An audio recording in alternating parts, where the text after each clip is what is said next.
Hey nerds, welcome back to Questline. My name is Mousepat, And I'm Wade Wilson. and I really wish you would put pants on. No, I don't Dude, like pants. for all the love of Christ and everything that is holy, please put pants on. Christ didn't like pants. He didn't wear any. Alright guys, on this episode, we're going to go through the Facebook feed. We've got some fan art for you. We're going to have the video game releases, once again done by Angelus. And then our Discuss This panel is coming out. So, yeah. Let's jump right on into it. What's going on with the Facebook world? Well, as always, we're going to start with Tuesday, the day that this video is released, and that's going to be the point and click. Yay! Point and click. This week on Point and Click, I went through Infamous Second Son. I just recently watched Wade play through this entire game. And yes, I know, I watched him play it. I didn't do it myself. But that's only because it was the first playthrough and it was his birthday present. So I kind of had to let him do that. But I'm going to go through the second time and I'm going to be evil. He was good. Yeah. Goody two-shoes.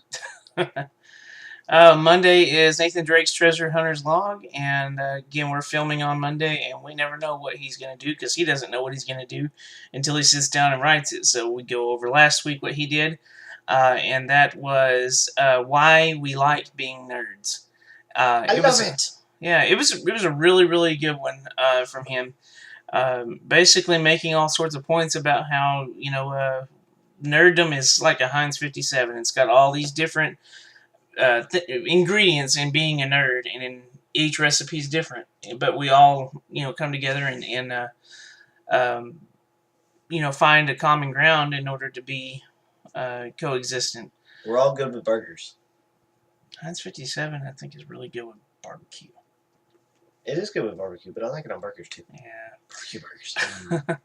Sunday was Lady Pirate Larry's weekly booty. Booty. Every time. Every time. Every time. Booty. And this was a really good booty from her. Ooh. Yeah. It was all about her favorite show, which is South Park. And South Park it's a hit and miss with a lot of people, because some people don't really get it, and some people love it, and people really love it, like she does. She's got 15 seasons on DVD. She's got cups and pillows and blankets and all sorts of crap from South Park, and it's just awesome. Her collection is great. I wish I had a collection like that. I love South Park, but I don't own any of the seasons, except for season 3, because I really loved a couple of episodes on that season. But I watch it every week and freaking love the show. I think it was really, really cool for her to show why that show's nerdy. Friday was Fandom Fashion Friday. It was done by District 12 Divergent, and she went over Tinkerbell. That's one of her favorite Disney characters, and she showed us how to cosplay that. Didn't do anything for the guys, so guys, if you want to be Tinkerbell, check that out. Check that out. Thursday was Buffy and Angelus' co-hosted post. This was Buffy's turn this week, and she did win horror, and Nerddom Collide. It was all about Joss Whedon's new horror movie. I cannot say that word. Horror. Horror. Why are you calling me a whore? Because that's what you are. I'm a no pants wearing whore. Exactly. It was all about Joss Whedon's new movie, and that was a really, really cool post. It gave us kind of a preview of it. Wednesday was Deadpool's Domain, and my Deadpool's Domain was all about making nerdy friends, and it was me going over how I met each and every one of the admins on this page, on this Facebook page, and what they mean to me. These people are all really, really good friends of mine. And I feel like that's why this page can be successful, is because we all have a relationship prior to this page, with the exception of me and Lady Pirate Larry. But we all have the same goals for the page about what we want it to be, and how big we want it to be, and what our future is. It was really personal to me to be able to go into our relationships in a put that out there because so many of these people are really near and dear to me, and it was kind of cool. It was really cool to be out Really there. near and dear to me too. Don't touch me. I'm not wearing pants. That is kind of creepy. Now we're going to go into the fan art. The fan art this week is from Julian Peterson. He's a fan of the page. He sent us Halo 4's Storm Grunt that he drew. It was really, really good.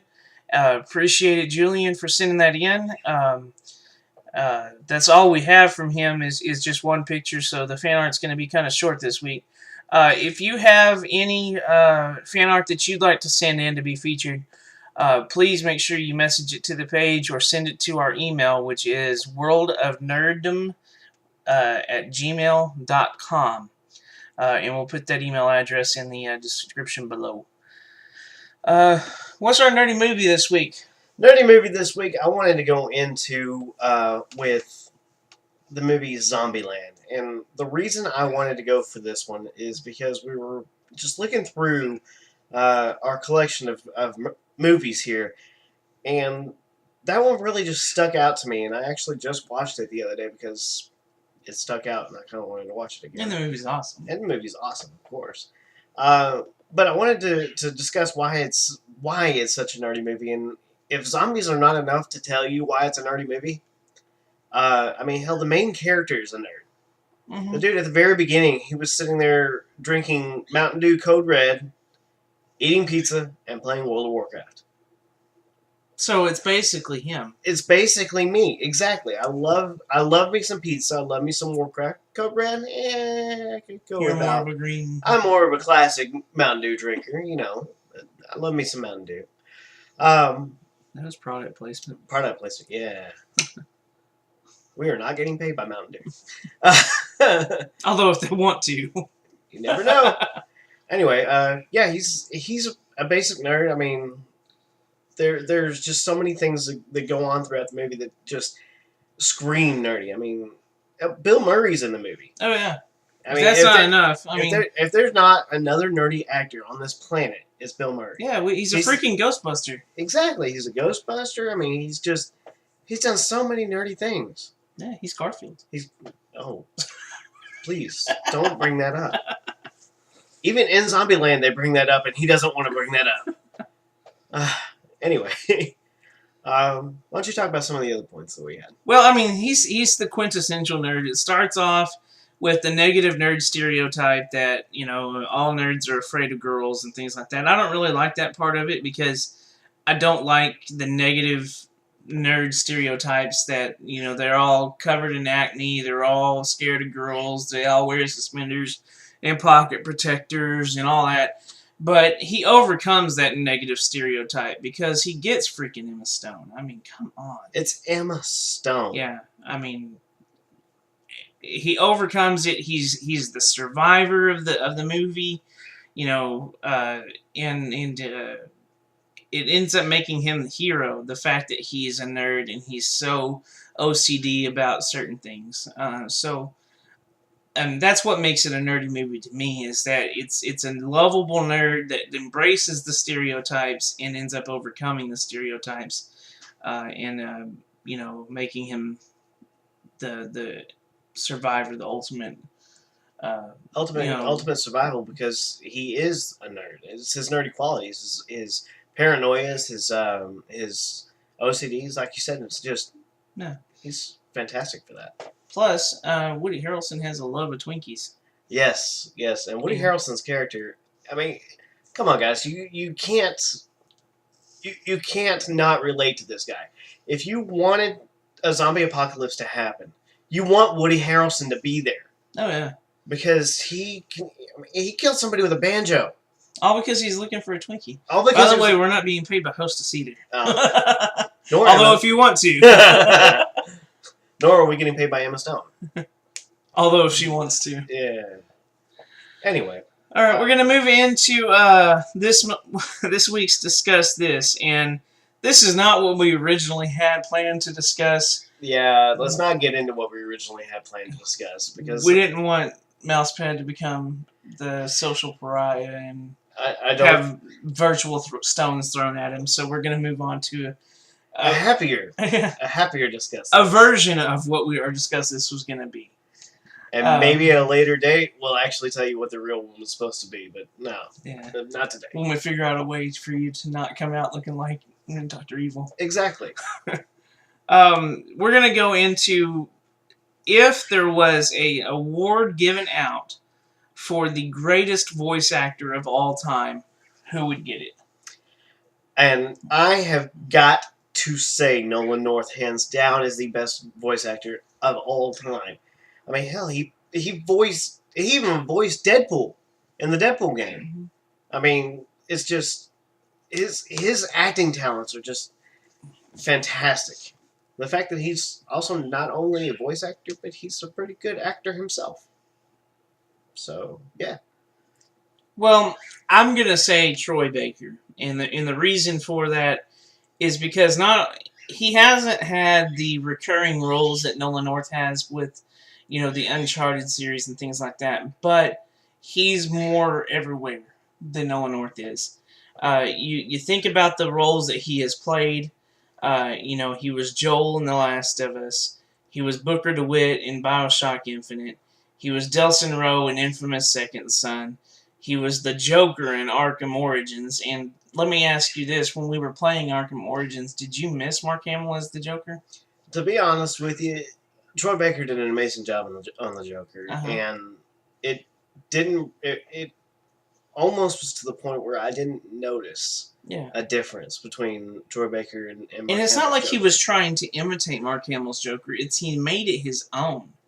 And when you own a character, regardless if it's something that's been beloved for a long time by, say, a Mark Hamill or something like that, but you actually own the character, it makes you forget that you haven't been that character the whole time. Exactly. It's just like, like, even let's stick with the Batman universe, and you think about Christian Bale being Batman. Did you miss Michael Keaton?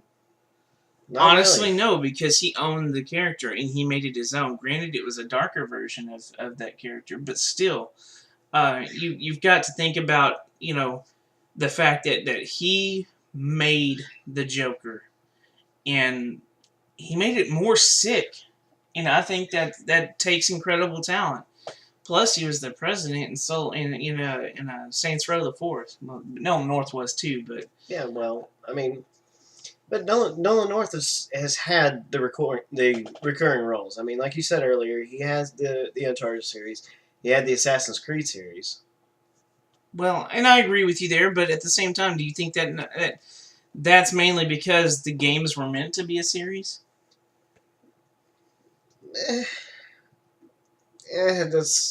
That's hard to say. Yeah, it's hard. It's not. I'm not saying that the character, didn't make this series, but I think those games were made to continue to be a series, and you don't break off if the voice actor is willing to keep playing that role. Exactly.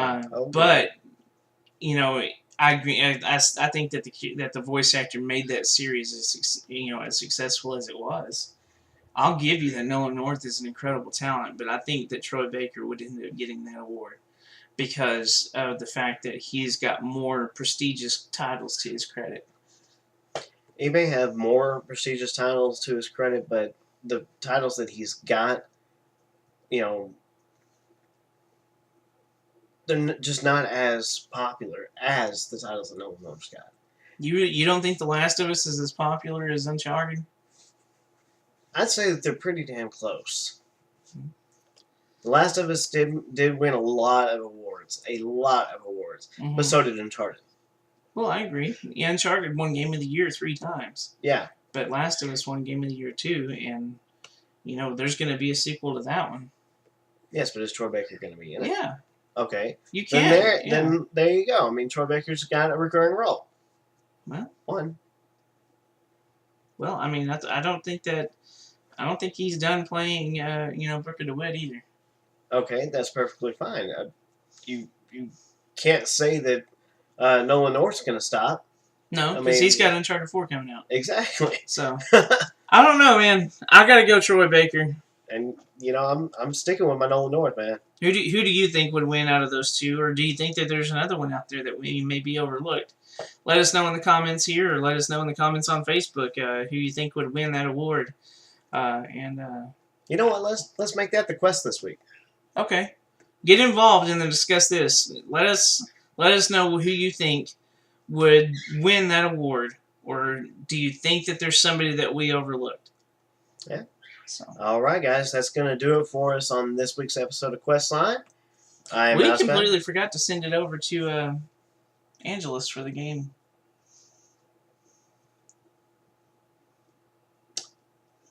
Yeah, we did. Yeah. Let's send it to you, Angelus. Alright guys, so we're here with the new game releases for this week. The list is relatively small compared to last week, so I'm just going to go ahead and start with PC, which is all that I'm aware of is one big release, which is Dark Souls 2. It was already on consoles, it's finally coming out on PC this week. And then as far as consoles, no Xbox releases this week, no Nintendo releases. It's all in the world of PlayStation, and most of it is digital. So we have Cell Damage HD, which is releasing for PS3, 4, and Vita, and it's cross-buy. So if you buy it for one, you get it for all of them. It's a cartoon combat type racer. We have Defense Technica on PS3. That's a digital-only game, and that's a tower defense game. The big release this week is on the Vita. It's Demon Gaze. It's a old-school dungeon crawler type RPG. Combat's extremely old school. It's going to be digital and retail, and there's a special edition out there as well. The PS4 release this week is Octodad Deadliest Catch. A lot of people are hyped about this. I looked at the pictures. I don't know. Let me know what you think about it. It looks kind of weird to me. PS3 digital is also going to have Soul Calibur Lost Swords, which is a single-player adventure type game. Not sure how I feel about that. I like Soul Calibur, but that's kind of weird coming from them. On the Vita, we have Starlight Inception, which is a digital game as well. It's a space combat type game, so it looked pretty neat. Another big release for the Vita this week is The Walking Dead Season 2 Episode 1 is finally coming out on the Vita. The only thing about that is I don't think the saves carry over in the same way, but it does look pretty cool. That's it. I mean, nothing crazy this week, so I have to say Demon Gaze and The Walking Dead Season 2 are the biggest releases. For the featured game of the week, I'm going to do something that I wanted to do last week, but The Last of Us stole the show, so we went with that. This week's featured game of the week is Final Fantasy A Realm Reborn, the online Final Fantasy game. So right now you can get it on PC, PS3, and just last week it released on PS4. If you have it, PS4 is the way to go because you can do the off-screen play with the Vita. So a lot of special features exclusive to the PS4. I don't have a PS4, so I got it on PS3. Haven't opened it yet. Still sealed. I'm scared to start on it because I know that nothing else will get played. So I'm trying to finish a couple other games like Lightning Returns, a few other games I have going first because I have a feeling once I start playing that, I'll never see you again. Yeah, everything else is going to be gone. It's going to be over at that point. Mm-hmm. But I've watched videos. Everyone I've talked to that's played it, it's definitely worth the hype and still is your life. So if that's your thing, MMOs, that's the one to check out right now. That's it. That's all I have for this week. So I'll go ahead and send it back to Mousepad and Wade. All right. Thank you so much, Angelus. Sorry we forgot about you, man. We didn't forget about you. Totally. What are you talking about? All right, guys. So you have the quest for this week. Once again, my name is Mousepad. And I'm Wade Wilson. And we'll see you guys next week.